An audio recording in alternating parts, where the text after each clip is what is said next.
आज किस जगह पे गली गली में तावीज़ों की दुकानें नहीं है, कहाँ कहाँ ठेकेदार नहीं मिलते हैं, लेकिन सलाम करता हूँ मुफ्ती आजम के तकवे को। आज तक कोने कोने से आवाज आती है मुत्तकी बनकर दिखाए। इस जमाने में कोई एक मेरे मुफ्ती आजम का तकवा छोड़कर कौन मुफ्ती आजम सरकार, जरा तारीख कब आप पलट करके देखो। जो वुजू करने के लिए बैठते थे तो पंजाबी खानदान के लोग अपने बर्तन ला के लगा देते थे और वुजू का एक एक कतरा अपने घर भर के ले जाते थे। किसी ने कहा था सरदार है, पंजाबी है, कलमा भी नहीं पढ़ता है, इनका पानी क्यों लेके जाता है? उसने कहा था तुम क्या जानो ये कौन मर्द कलंदर है, तुम्हें इनकी अजमत का पता क्या है? कहा किधर लेके जाता है? उसने कहा ये पानी बड़े काम का है। कहा किस काम आता है? कहा तू बता तो सकी, तूने मोहम्मद का कलमा पढ़ा है, तूने इस्लाम कबूल किया है, लेकिन कभी पानी भरा? कहा कभी नहीं। कहा मैं सिख हूँ, मैं सिख हूँ, मुसलमान नहीं हूँ, लेकिन मैं अपने घर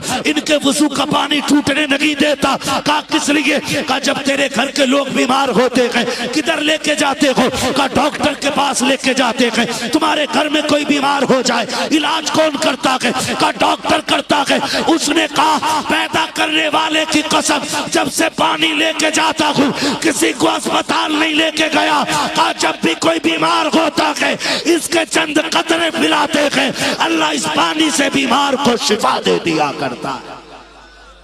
सुभान अल्लाह, सुभान अल्लाह, जिंदाबाद, वाह सुभान। उस जात को मुफ्ती आजम कहा जाता है। क्या बात है, माशाअल्लाह माशाअल्लाह। उस जात को सरकार मुफ्ती आजम कहा जाता है। बात करूं तो बड़ी लंबी होगी, लेकिन इतना जरूर कहूंगा उनका तकवा देखिए जी और उससे नसीहत हासिल कीजिए। उनका तकवा, सरकार मुफ्ती आजम आलम इस्लाम की बारगाह में एक मुरीद आया और उसने आकर के कहा हुजूर तावीज दे दे। आपने तावीज दिया और वो लेके खुशी में चला गया। मुफ्ती आजम हिंद की वो जात थी, ऐसा लगता था कि गैबी ताकतें या यूं कहें रिजालुल गैब आपके पीछे दस्तबस्ता खड़े रहते थे और मुंतजिर रहते थे कब अबरू का इशारा करें और कब हम काम पे लग जाएं। सुभान अल्लाह। उस जात को मुफ्ती आजम कहा जाता है। उस जात को मुफ्ती आजम, मैं भी तारुफ करा रहा हूं, फिर आपको 11 साल की इमामत समझ में आएगी। क्या बात है, फिर आपको 11 साल की इमामत समझ में आएगी। बहुत अच्छा। हाँ, इमाम होना और वो भी मुफ्ती आजम का। अल्लाह, उनके सामने तो ऐसे वैसे बैठ भी नहीं पाते थे। मुसल्ला तो बहुत बड़ी बात है जी, सच है ये। ऐसे वैसे बैठ नहीं पाते थे। मुरीद ने तावीज लिया और वो चला गया। 3-4 महीने बाद वापस आया। आपने फरमाया क्या हाल है? कहा बड़े मजे में कट रही है, जब से तावीज दिया बस मौज ही मौज है। फरमाने लगे तुझे तो सुकून मिल गया, लेकिन जब से तू गया है मुस्तफा रजा एक रात सुकून से नहीं सोया है। मुरीद था, तड़प गया, हुजूर क्या गलती हो गई, खता हो गई मुझसे कोई? फरमाने लगे ना यार, तू जो कागज तावीज के लिए लाया था ना, अल्लाह, मैंने उस पे तावीज लिखा था तो आधे पे तावीज हो गया था, आधा बच गया था। अल्लाह। फरमाते मैं जब से तू गया है उस तावीज को तकिए के नीचे लग के लेटा रहता हूँ कि जब तू आएगा तेरी अमानत तेरे हवाले कर दी जाएगी। उस जात को मुफ्ती आजम कहा जाता है। सुभान अल्लाह। जात को मुफ्ती आजम कहा जाता है। उस जात को मुफ्ती आजम आलम इस्लाम कहा जाता है। और जो तकवा इस शान का होता है ना, तो फिर रब करामत का नूर अता फरमाता है। तब करामत का नूर अल्लाह अता फरमाता है, तब करामत। वहां मसला ये नहीं था कि किसी भी नाअहल को आला हज़रत की कुर्सी दे दी जाती। मुफ्ती आजम उस जात को कहा जाता है जिसे रो रो के आला हजरत ने दुआओं में मांगा था। हाँ, उस जात को मुफ्ती आजम कहा जाता है। आज वहां के चूमने के लायक होती। खुदा की कसम देखो, अल्लाह वाले वो होते हैं जिनसे बूढ़े नहीं, जवान नहीं, बच्चे भी इश्क करते हैं। जी, बच्चे भी इश्क करते हैं भाई। सरकार मुफ्ती आजम हिंद की जात है। पुराना शहर है बरेली शरीफ। सरकार मुफ्ती आजम हिंद का दौर है, समझे, अल्लाह करे समझ में आ जाए। कई बार लोग ना बकवास करते हैं, आला हज़रत बड़े मौलाना तो थे लेकिन वली नहीं थे। वली थे लेकिन मौलवी थे लेकिन वली नहीं थे, है ना? ये बात लोग करते हैं क्योंकि उनकी करामतें दिखाई नहीं देती। मैंने कहा गधों को करामतें कहां नजर आएंगी? उसकी जिंदगी तो हरे जंगल चरने में गुजर जाती है। आला हजरत की सबसे बड़ी करामत को मुफ्ती आजम कहा जाता है किधर, है किधर? मुफ्ती आजम कौन? सरकार मुफ्ती आजम आलम इस्लाम। आपसे किसी ने कहा आप आला हज़रत के बेटे, तो रो दिए। उसने कहा हुजूर मैंने तो सिर्फ इतना ही पूछा था, बेटे आप उनके? कहा मैं तेरी वजह से नहीं रोया, मैं अपनी वजह से रो दिया। कहा क्यों? क्या जब लोग ये कहते हैं तुम आला हज़रत के बेटे हो, तो कहते हैं मुझे अपनी नाकामी पे गैरत आती है। कहते हैं जैसा आला हज़रत के बेटे को होना चाहिए था वैसा मैं ना बन सका। ये कौन कह रहा है? ये कह रहे हैं जिन्होंने मुरीद का आधा कागज 3-4 महीने के बाद वापस किया है, और जिनकी अपनी शान ये है, सुने तब आला हज़रत भी समझ में आएंगे आपके। पुराने शहर की बच्ची ये छोटी सी, अब्बा से कहती बीमार हो गई किस्मत से, नविश्ते तकदीर गालिब आया, बच्ची बीमार हो गई। बीमार हुई, बच्ची ने कहा अब्बा मुझे नन्हे मियाँ या मुन्ने मियाँ, सरकार मुफ्ती आजम को कहा जाता था प्यार से बरेली शरीफ में, कि मुझे नन्हे मियाँ को देखना है। अब्बा ने कहा बेटी ठीक हो जाएगी फिर दिखा लेंगे। बीमारी बढ़ती गई बढ़ती गई बढ़ती गई। पुराने शहर की बात है, बरेली की। फिर यह हुआ कि बच्ची का इंतकाल हो गया। तो बाप होता है ना। फिर बेटी का रिश्ता बाप से अजीब होता है। आप इससे समझ लें कि मेरे नबी जब कभी बाहर तशरीफ ले जाते ना, तो सबसे आखिर में अपनी बेटी से मिलके जाते थे, और जब बाहर से तशरीफ लाते तो सबसे पहले अपनी बेटी के घर आते थे, ताकि ये फासला सबसे कम मेरा और मेरी बेटी का होना चाहिए। आपको इससे बेटी का रुतबा समझ में आएगा और रिश्ता समझ में आएगा। बेटी का इंतकाल हुआ, बाप चीख मार के रोया। पीछे से बच्ची का चचा आ गया। उसने कहा भाई रोए क्यों? बेटी रब की अमानत थी, उसने ले ली। उसने कहा ये तो मैं भी जानता हूं, लेकिन रोना इस बात पर है कि मैं बेटी की आखिरी ख्वाहिश पूरी न कर सका। कहा क्या बात? का मैं चाहता था, मेरी बेटी की तमन्ना थी कि वो नन्हे मियाँ यानी मुफ्ती आजम को देखे, लेकिन मैंने सोचा ठीक हो जाएगी तब ले जाऊंगा। आज बेटी का इंतकाल हो गया है, ये रह रह के ख्याल सता रहा है, काश बीमारी में बेटी को लेके चला जाता।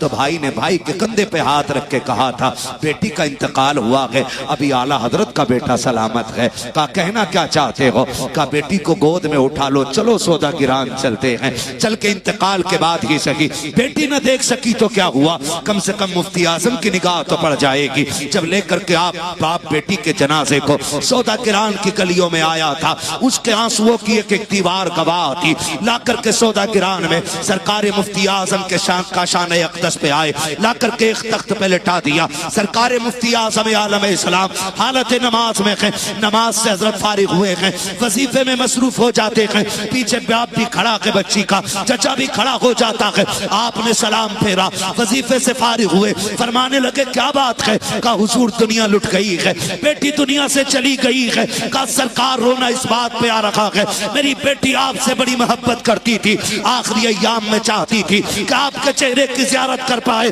कहते लेकिन सरकार हमने ये सोचा ठीक हो जाएगी तब ले जाएंगे, लेकिन बेटी को मौत आ गई है। सरकार मुफ्ती आजम मुसल्ले से उठे और ये कहते हुए उठे थे कि तुम देख नहीं रखे हो, आला हजरत की हवेली में आ गए हो। यहाँ लोग रोते हुए आते हैं, हंसते हुए जाया करते हैं, रोने की जरूरत नहीं है। कहा बेटी किधर है? कहा हुजूर वो सफेद चादर में आपके तख्त पे लेटी हुई है। मेरा मुफ्ती आजम आलम इस्लाम, मुर्शिद आजम आलम इस्लाम उठा के अपने मुसल्ले से और बेटी की तरफ कदम उठाए हैं। जाकर के आपने चादर को खींचा और बच्ची से मुखातब होके कहा था बेटी देख ले नन्हे मियाँ आ गए हैं। जैसे इतना कहा है तारीख गवाह है, ऐसा लग रहा था कि जबान मुफ्ती आजम की थी और करम बगदाद वाले को से आजम का हो गया। नारे तकबीर, नारे रिसालत, नारे गौसियत, मसलके आला हजरत फैजाने सरकार मुफ्ती आजम हिंद। सुभान अल्लाह, करामत सरकार मुफ्ती आजम हिंद। बच्ची उठ के बैठ गई, बच्ची उठ के बैठ गई। खुदा की कसम सोच, बेटे की शान ये है तो फिर आला हजरत की शान कैसी होगी? फिर आला हजरत की शान कैसी? वली नहीं थे। हाँ, अब अंदाजा लगाइए, अब अंदाजा लगाइए जिनके कदमों में 1 मिनट बैठ करके किस्मत की महराज होती हो, तो जो उनके जलवों में एक नहीं बल्कि बरसों साथ रहा हो, और सिर्फ साथी ना हो साथी ही हो। क्या बात है, सुभान अल्लाह। साथी ही हो। फरमाया गया कि सफर से पहले हम सफर देख लिया करो।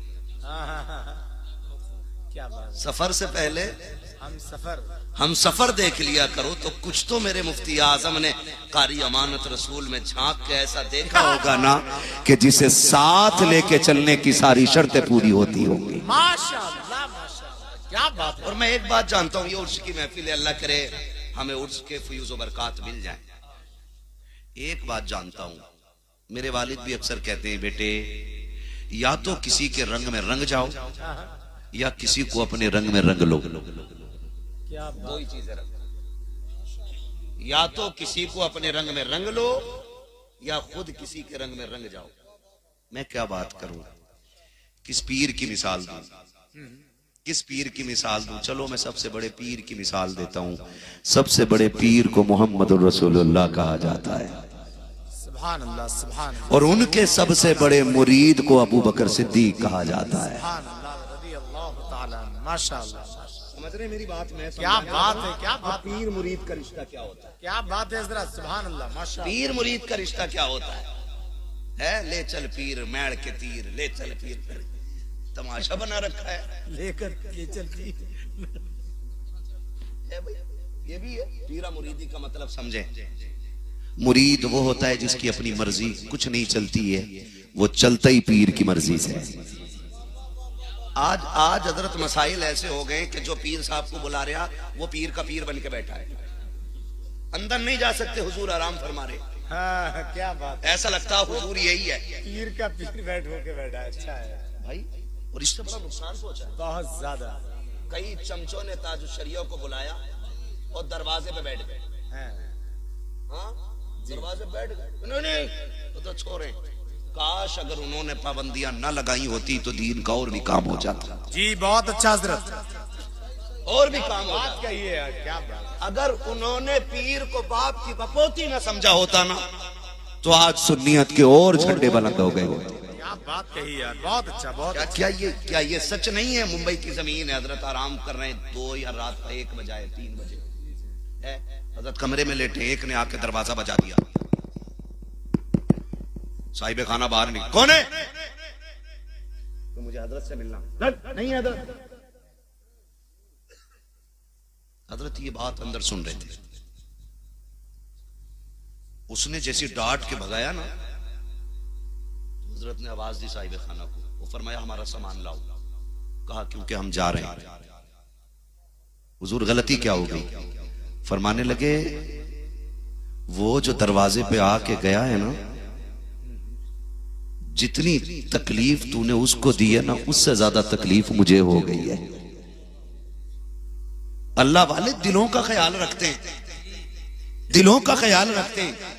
सरकारे ताजुशरिया नाराज हो गए, फरमाया बुला के ला जिसे धक्का दिया है, हो सकता है कोई मुझसे ज्यादा थका हुआ आया हो, कोई मुझसे ज्यादा थका हो, ये भी तो हो सकता, बुला के लाओ। तो मुरीद ऐसे हो गए, मैंने बुलाए तो हुजूर अब मेरे ही हैं, नौकर हैं तेरे बाप के, मुरीद बन, पीर का पीर ना बन। फैज उन्हें मिलता है कि जो मुरीद पीर की मर्जी पे राजी रहते हैं। वो फायदा हुआ है बरेली शरीफ के पास में ना, सरकारे ताजुशरिया, हम मुकद्दर के धनी हैं कि हमें उनका दामन मिला है। और सरकारे ताजुशरिया ने हजरत को तो बचपन ही में खिलाफत अता फरमाई। जी माशाअल्लाह। कितने साल? 6 महीने की उम्र में, सुभान अल्लाह। कितनी उम्र में? 8 महीने। कितने महीने में? 8 महीने की उम्र में ताजुशरिया ने खिलाफत अता फरमा दी। मैं इस पे बात नहीं करूंगा, उनके विसाल के बाद बहुत खलीफे हो गए, ख्वाब में खिलाफतें मिल रही हैं। बस अब बस अल्लाह आपको सलामत रखे। मैं जो बात अर्ज कर रहा था, कहां कहता? पीर के मुरीद रहो, पीर के पीर ना बनो। बरेली शरीफ के पास हजरत तशरीफ लाए, उसकी महफिल है, इसलिए ये बातें कर दे रहा हूं ताकि आपको भी सलीका आ जाए और पीर के साथ कैसे पेश आना ये हमें पता चल जाए। सरकार ताजु शरीयत तशरीफ लाए ना, तो अल्लाह वाले जहां थे भीड़ लगी जाती है, भीड़ लग गई। और जिस मकान में हजरत ठहरे थे ना, उस मकान से लगी हुई एक देवबंदी की मकान की पछी थी, वो भी छत पे चढ़ गया। उसने हजरत को बैठे हुए देखा ना, उसके दिल में तमन्ना जागी मैं भी एक बार इनसे मुसाफा कर लूं। जैसी उतर के आया ना, तो लोगों ने धक्का दिया, चल 24 नंबर ही है, 24 नंबर ही है। हजरत अंदर है, दरवाजे पे शोरे फरमाया अंदर लेके आ जाओ। जो दरवाजे पे जिसको धक्का दे रहे वो उसे अंदर लेकर के आओ। दीवाने की नजरों को जहां देख रहा है, दीवाना खुदा जाने कहां देख रहा है, फरमाया लेकर के आओ। जैसी वो अंदर आया है, उसने इजाजत चाही कि मैं आपका हाथ छूना चाहता हूं, आपको इजाजत हो तो मैं आपके हाथ को छूना चाहता हूं। हजरत ने फरमाया ठीक है, अगर ये चाहता है तो इसका हाथ मेरे हाथ तक ला दिया जाए। हाथ में हाथ दिया, उसने कहा छोड़ना नहीं, कहा फिर, कहा मुझे तौबा करा दीजिए, कलमा पढ़ा दीजिए। मैं सोच रखा हूं अगर अख्तर इतना हसीन है तो बरेली का अहमद रजा कितना हसीन रहा हो। सुभान अल्लाह, सुभान अल्लाह, जिंदाबाद। ऐसे क्या बात, वाह। सुंदर बुला के पीर को सोच रहा सारी बरकत मेरे घर में उतरेगी। पाबंदी ना लगाया करो, पाबंदी क्या बात, ना लगाया करो, कोशिश किया करो। मुरीद होता ही वो है जो पीर की मर्जी पे कुर्बान हो जाता। मैंने कहा सबसे बड़े पीर को मोहम्मद रसूलुल्लाह कहा जाता है, और बड़े पीर के बड़े मुरीद को अबू बकर सिद्दीक कहा जाता है। आज मैंने कहा या तो अपने रंग में रंग लो या फिर उसके रंग में रंग जाओ। हजरत ने फरमाया गार तक हजरत अबू बकर सिद्दीक हुजूर को कंधे पे लेकर के गए। याद है ना ये बात? बोले तो नहीं है, याद है ना? कहां तक लेके गए? जोर से, कहां तक लेके गए? गारे गारे से, गारे गारे सोर तक कंधों पे बैठा के लेकर के गए। गार में कितने दिन रहे? क्रिकेट की टीम में कितने खिलाड़ी होते हैं? कितने होते हैं? जोर से बोलो। हाँ जी, क्या बात है, सलामत रहो भाई, बहुत अच्छी तुम्हारी पैकिंग हुई है। हमें क्रिकेट के खिलाड़ी याद हैं, हुजूर के साथ गुजरी हुई अबू बकर सिद्दीक की रातें याद नहीं। ये सोचने वाली बात है, सोचने वाली बात है। कितने दिन? 3 दिन गार में रहे।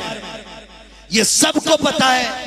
अबू बकर पहले गार में गए, हुजूर बाद में आए और कहा हुजूर पहले मैं जा रहा हूं, क्योंकि मैं सफाई कर दूं। सफाई की, एक एक सुराख बंद किया।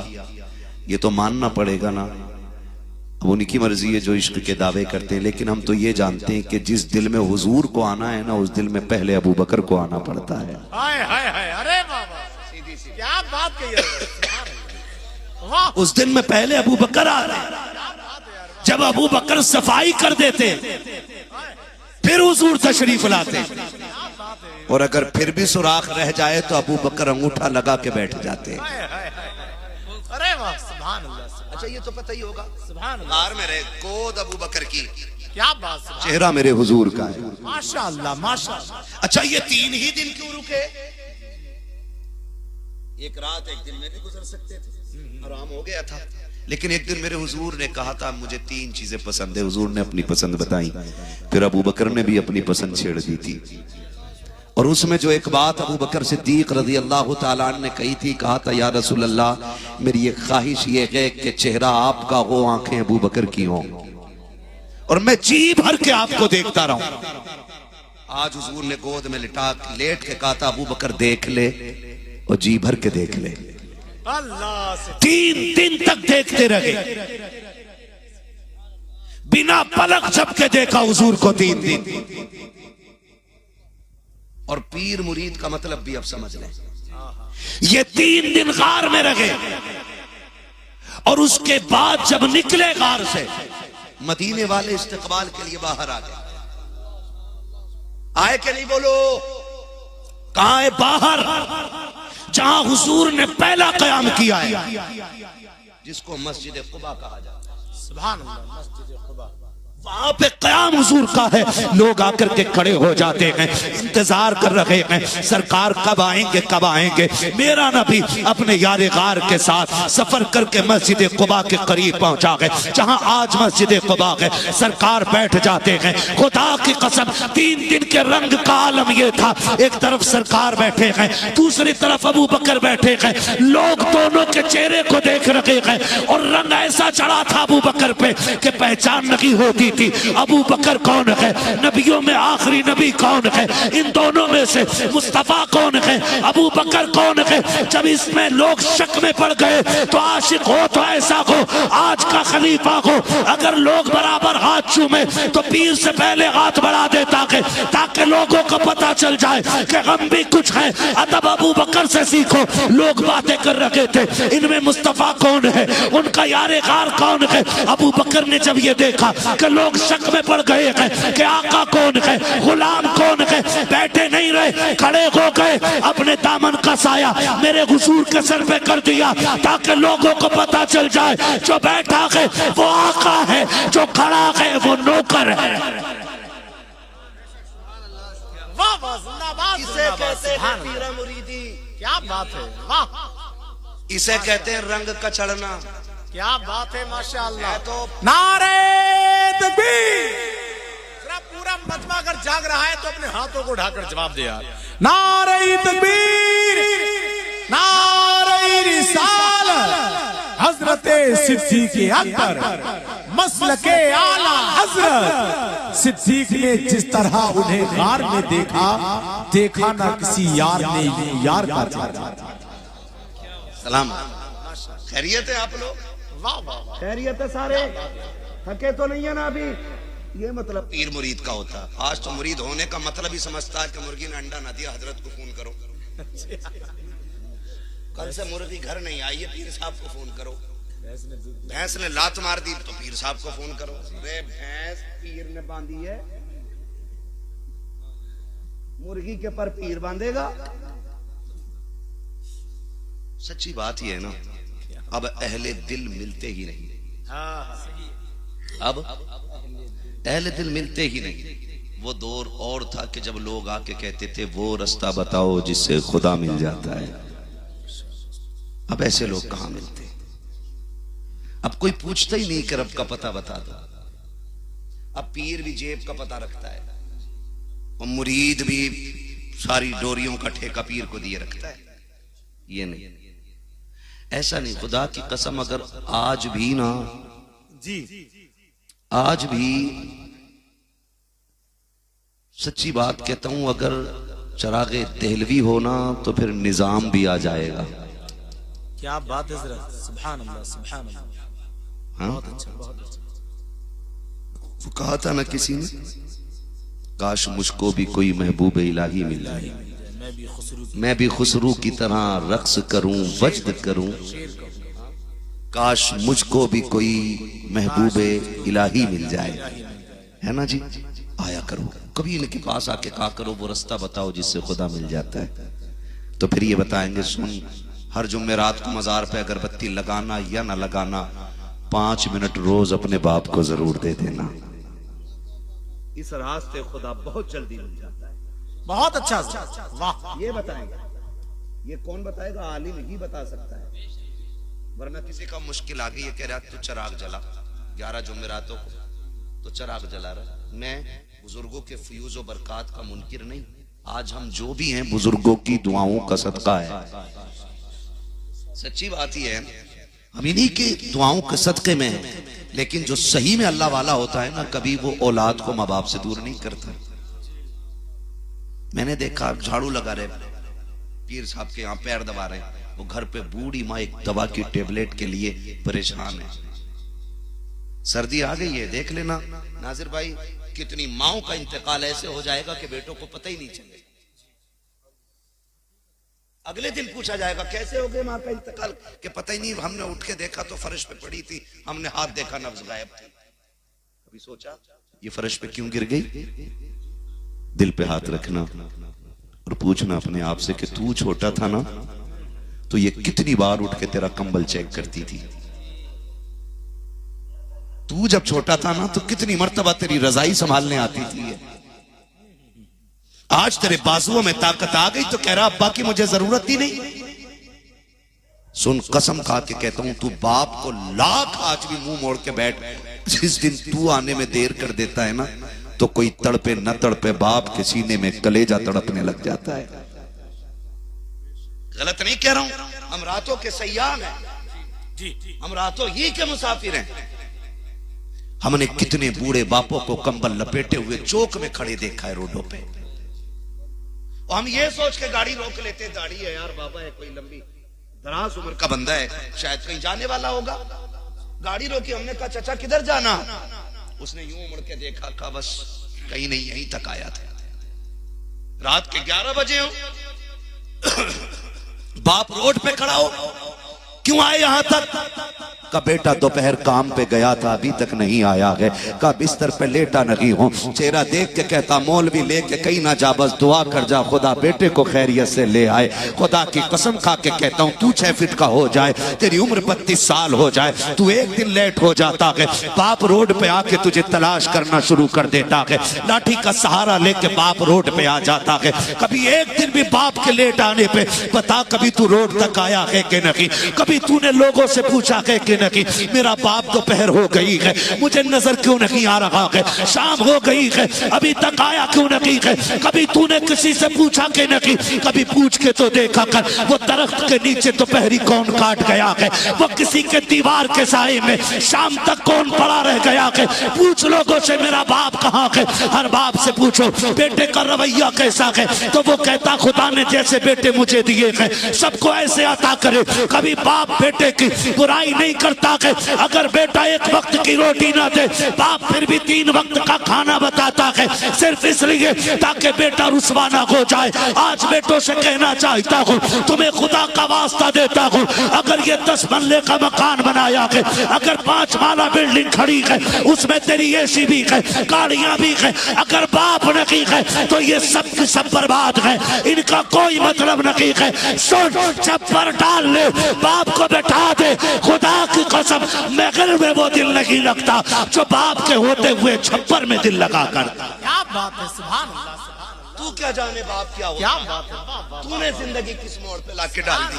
सुभान अल्लाह। खुदा का वास्ता दे रहा हूँ, ठंडी आ गई है, और मैं गारंटी के साथ कह रहा हूँ किसी का बाप नहीं बताएगा इस बात को कि बेटे ने रोटी दी है कि नहीं। मैं अभी आपसे हाथ उठवा लूं, सारे कह दो कि मेरे बाप के पास सबसे अच्छा कंबल है। अभी आपसे पूछ लूं आपकी बीवी अपने ससुर के साथ किस रवैये से पेश आती है, का जी वो अब्बा अब्बा ही कहती रहती है, उसके होठ सूख जाते हैं अब्बा अब्बा कहते कहते। लेकिन सुनो, राज तब नहीं खुलते जब पूछा जाता, राज तब खुलते हैं जब हाल नजर आता है। गारंटी दे रहा हूं, सुनो, हर बाप बेटे के ऐब छुपाता है, और सिर्फ इसलिए कि बेटे की इज्जत रह जाए।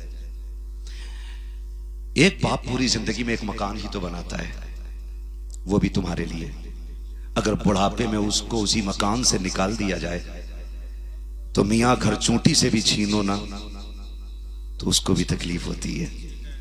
ये तो बाप है, तुमने इसे निकाल के, बहू कहती है तुम्हें शर्म नहीं आती, पूरा दिन घर में पड़े रहते हो, बाहर जाओ। जब बहुएं ये ताने देने लग जाए ना ससुर को, तो फिर मौलवी से मत पूछ कयामत कब आएगी, समझ ले कयामत दरवाजे पे आके खड़ी हो गई है। जिस एक छत को बाप ने बनाया था, आज ये इतना गरीब हो गया है कि आज उसी छत के नीचे उसके लिए जगह नहीं है। गारंटी देता हूं, लोग सारे बातें करते हैं और सारे वादे करते हैं कि जी मैं बाप की इज्जत करता हूं, मेरे बाप के पास सबसे अच्छा कंबल है और मेरे बाप के घर में इज्जत होती है, पहली रोटी बाप को दी जाती है। सुनो, आग बुझने के बाद, देखा होगा ना चौक में लोग आग जला लेते हैं, बैठ जाते हैं।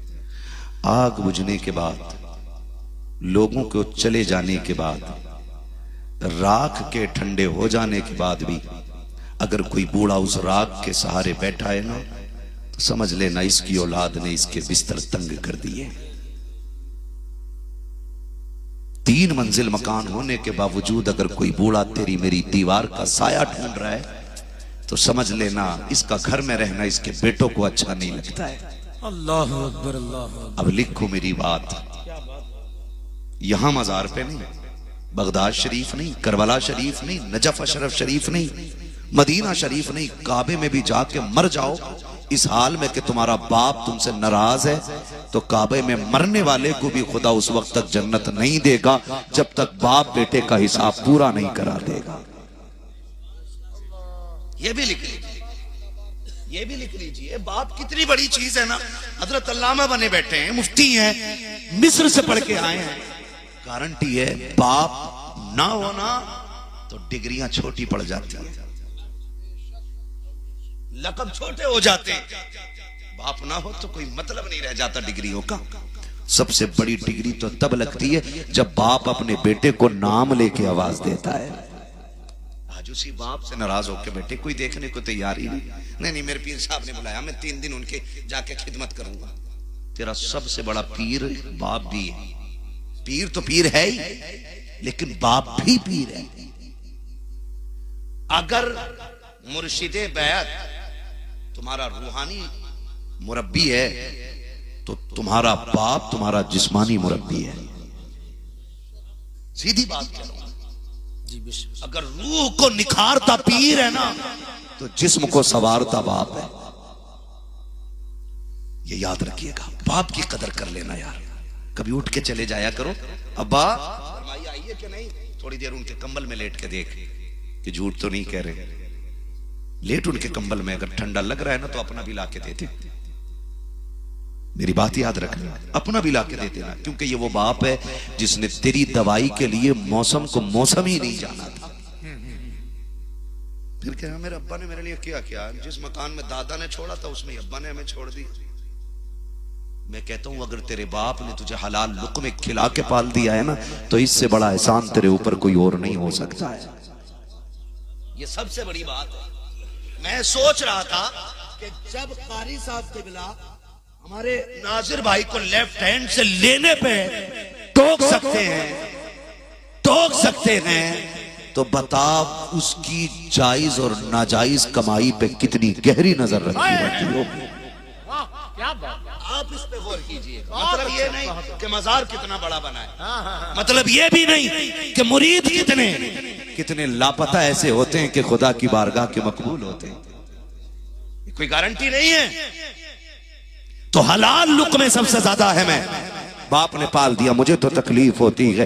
मुझसे एक जवान ने फोन करके कहा था, मौलाना आपकी तकरीर मेरे अब्बा बहुत सुनते हैं, आप एक फोन करके उनसे कह दो कि वो रक्षा चलाना छोड़ दे। मैंने कहा क्यों? का बड़ी गैरत आती है जब लोग रक्षा चलाने वाले का बेटा कह के आवाज देते हैं। मैंने कहा कब से चला रखे हैं तुम्हारे बाप रक्षा? कहते वो अपनी जवानी से नहीं बल्कि जब से होश संभाला है तब से रक्षा चला रखे हैं। मैंने कहा फिर तो तू उसके तलवों को चूम लिया कर, उसके कदमों को बोसे दिया कर। उसने कहा क्यों? मैंने कहा एहसान मान रब का कि उसने ऐसा बाप दिया है कि जो पसीना बगा के खिलाता है, गरीब का खून निचोड़ के नहीं खिलाया करता। क्या बात है, बहुत अच्छा, सुनना बात खिलाया करेंगे इंशाअल्लाह। क्या बात करते हैं, सुभान अल्लाह सुभान। ठीक है, या तो बाकी लोग बगैर बाप के आए हैं, या अब्बा रहा ही नहीं है, या अब्बा है मगर मानने को तैयार नहीं है। हाँ जी, नहीं मैं क्या उठवाऊंगा था? कितने लोग मरेंगे जरा हाथ उठा के बता दें। जिन्होंने नहीं उठाए अल्लाह उनकी जल्दी मलकुल मौत से मुलाकात कराते ताकि यकीन हो जाए कि एक दिन मरना है। मौत नहीं मांगी है, मुलाकात मांगी है। मुलाकात मांगी, मौत थोड़ी मांगी, पक्का हो जाएगा ना, फिर मरना ही है। मरना ही है ना, मरना है ना। तो कितने लोग चाहते हैं कि खुदा हमसे राजी हो जाए। जितनों ने हाथ उठाए अल्लाह हुजूर के सदक़े में सबको रब से राजी कर दे और सब से रब को राजी फरमाए। सुभान अल्लाह सुभान अल्लाह। सुन रहे मेरी? करेंगे बाप की इज्जत इंशाअल्लाह, माँ की इज्जत करेंगे इंशाअल्लाह। कदर कर लो, जिस दिन ये नहीं होंगे ना बहुत याद आएगी, बहुत याद आएगी। ये मत सोच